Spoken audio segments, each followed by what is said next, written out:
So பாருங்க, 5 பாடங்களுக்கு 420 மதிப்பெண்கள் வாங்கிய சதீஷ் வந்து கணித பாடத்துல 82 மதிப்பெண்களுக்கு பதிலாக 92 மதிப்பெண் எடுத்திருந்தால் அவர் வாங்கும் சதவீதம் எவ்வளவு அப்படின்னு சொல்லி கேட்கிறாங்க. இப்ப 420 மதிப்பெண்ணு 82 மதிப்பெண்களுக்கு பதிலாக அப்படின்னா இந்த 420லயே என்ன இருக்கும், 82 மதிப்பெண் அடங்கி இருக்குமா? ஸோ 82 நம்ம மைனஸ் பண்ணா என்ன வரும்?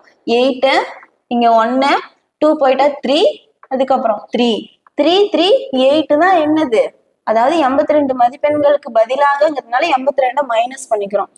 இதுக்கு பதிலா 92 வந்து ஆட் பண்றாங்க அப்படின்னா 338ல 92 ஆட் பண்ணா என்ன வரும்? 0, அதுக்கப்புறம் 3, 1, 430 கிடைக்குதுங்களா?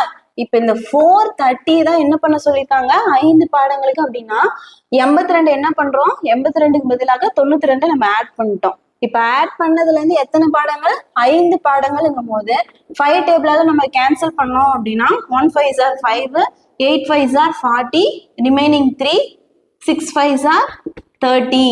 ஸோ 86% வந்து 92 மதிப்பெண்கள் எடுத்திருந்தால் சதீஷ் வந்து வாங்கியிருப்பாரு அப்படின்னு சொல்றாங்க.